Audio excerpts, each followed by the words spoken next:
Your panty size is dropping. Your pant size is dropping. Your bra size is dropping. Girl, you're glowing.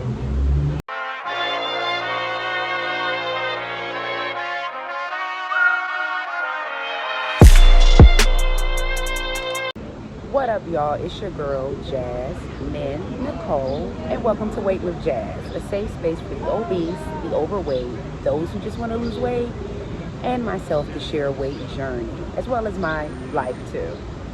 So, let's get into it. How are we dealing with downsizing on the Zepbound Tirzepatide compound? Because we all know that the downsize is real. Has it hit you yet? All these pounds down everywhere. I'm not hearing anyone talking about sizes down. You feel me? Because sizes are decreasing. So, prime example, me, my panty size has changed twice since this medication. 3 times since this medication. I went from a large to a medium to now a size small panties. I had to really wrap my head around a size small panties. Okay, I even got a little suspect when I held them up, like, what? Is this stretching my fitness? And it fit, but it's just like, wow, like, child, you know what I'm saying? You in size small panties, you know, I'm just feeling different type of ways. What about your pants size? Okay, let's get into the pants, the bottoms. When I was on this medication, I think I was playing between a 10, about a size 10 and an 8, but you know, gravitating a little more so, you know, with the 10, got booby and all that stuff going on, right? That has downsized, okay? That has downsized from a 10 to an 8, from an 8 to a 6, and what it feels like now from a 6 to a borderline 5'4". So, the downsizing is real. The downsizing is real, fam. What about the bra size? Let's keep it funky. Let's keep it funky. The bra size. I went down on my bra size. I was never really super busty. I think a lot of it was fat that just was in there. Maybe that's the main tissue, but whatever tissue was left in there is what's staying, and it's pretty much saying that I'm a part of the little committee. You get what I'm saying? Which is nothing wrong with that, but I'm a part of the smaller chest committee. But what do we do? What do we do with all this downsizing? How do we handle it in the midst of us still losing or approaching our maintenance weight? How do we cycle through life, through the journey, as these metrics start changing?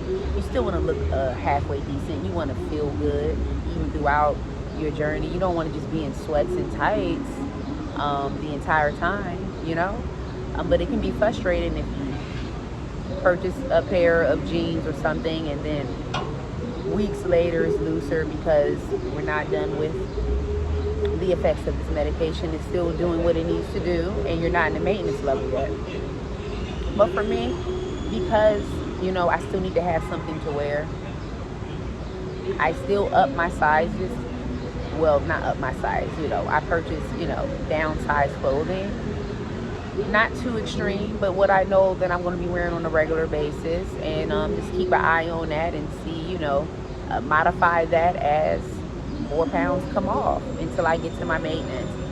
That's just because I don't want to sit around in just the same loungy, boungy type of lax gear. I'm a person who dresses. I'm into fashion. I'm not going to buy really staple pieces or anything like that, but you know, I'm going to buy things that's going to fit, make me feel comfortable. Even if it's something as jeans and leggings, a nice top, something that's form-fitting. That's important. Another thing to talk about is a lot of us are a little bit in denial. We are in denial. We're in denial on this downsize. of sticking to the size that you actually are. I don't know, maybe that's like a semi-phobia, and people are a little bit apprehensive in embracing their new size, because often people will still walk around with, oversized clothing. Like, yes, that's a thing, that's a fashion thing, but it's only a fashion thing when it's worn a certain way, and not necessarily from head to toe is oversized. It's like partial oversized clothing. You got maybe some oversized jeans, you got like maybe some type of fitted top or a crop with it. If you're doing oversized everything, that's a certain type of look. I could just keep going on and on. Anyway, fashion is my thing.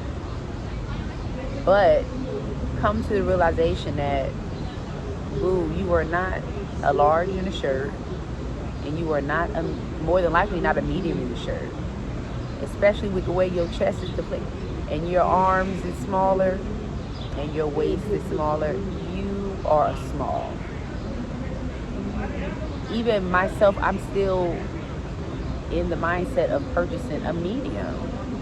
I'm like in the store still on the medium side, because fabric can be made different ways, right? True to size and some not. Even with shoes, true to size, some not. This is why I'm very particular with manufacturers of shoes, and price really pays when it comes to the cut and the line of the shoe, and for it to actually be true to size and comfortable. So I will spend the money for a quality shoe versus some cheap $30 or $40 shoe that's going to make my foot hurt and distort in certain ways, whatever. Okay, but that's how I look at it. I want to make sure that I'm getting the best experience out of this as possible. So I don't want to walk around, looking like I'm missing something. Okay, because everything is oversized, and I can't accept that I am the size that I am, which is called embracing. So I want to embrace my size. Are you guys embracing your size, or are you still stuck in the mindset of being overweight or obese? Because I think that's the thing. It's a thing of comfort. People want to lose weight, but then people don't want to lose too much weight. They don't want to be looked at or viewed a type of way if they have side effects of loose skin, or side effects of not being as voluptuous as you were before, not being stacked like a pancake. People have to wrap their mind around actually being in a normal size, and I think that's scary for a lot of people, especially for those who have been in an abnormal size most of their lives, including myself. So it took some adjustment, even when I first lost my weight, when I was not on GLP-1 medication. But now that I'm on it, I'm getting even smaller. It still messes with my head. Okay, it still messes with my head. I'm still trying to check into reality with it. Okay, because I still resonate and am comfortable in my overweight situations. Like I said, because I'm overweight at heart. You know what I'm saying? This is not something that just happened overnight. This is something that began from childhood and progressed all the way into full adulthood, like many, and has warped and changed my psychology to an extent and all of that. So I want to register into normalcy. People don't like that word, and that could be controversial. Well, your normal is not my normal. Who said that normal is normal? We already know we got the feminists and everything else out there. What is the other? The fat acceptance community that will push hard against that. Well, who says being big isn't normal? Well, unfortunately, being overweight, excessively overweight, or being obese is not medically normal. And I hate, I'm saying it in a nice way, but that's just scientific fact. It's not. And I think we need to come to that realization and stop trying to cover it up, trying to coddle it and turn it into something else, and then just accept that that means that there's changes that need to occur within the individual to be a normal weight, to be a normal and healthy weight. So, I mean, like, that's back and forth on that, but that's just my personal opinion. Come to acceptance with your weight journey and what it's giving you, you know, whether it's giving you stalls, whether it's giving you that prompt weight loss, whether it's giving you the side effect of loose skin. Be the still channel self-acceptance, because it does not end. People really still fall under body dysmorphia post-weight loss. Body dysmorphia is real.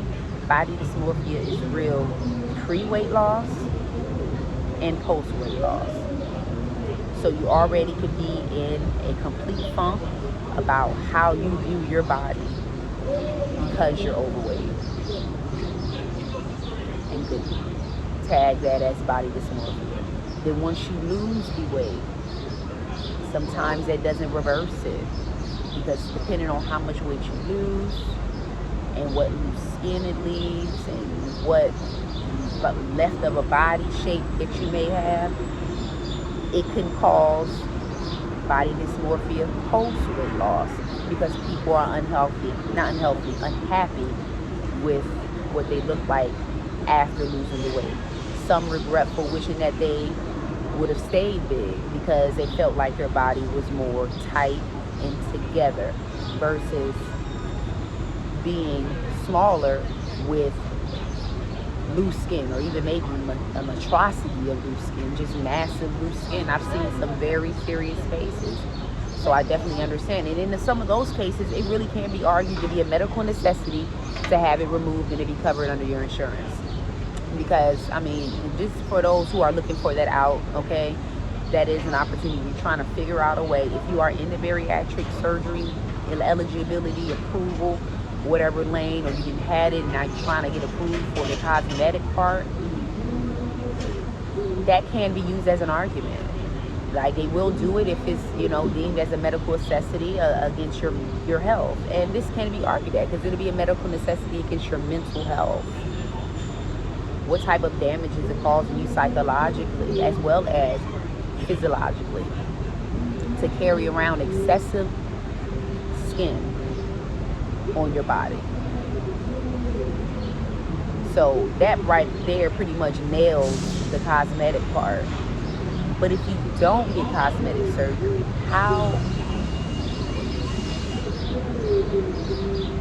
how much does that make a difference for you mentally? Can you still be happy and accepting of the weight that you lost, and look at your stretch marks or your loose skin as being what's the word I'm looking for? As being an accomplishment, a shown visual accomplishment of something that many people cannot accomplish. Many people can't pull off. Many people cannot pull off a full weight loss. I mean, at a massive level.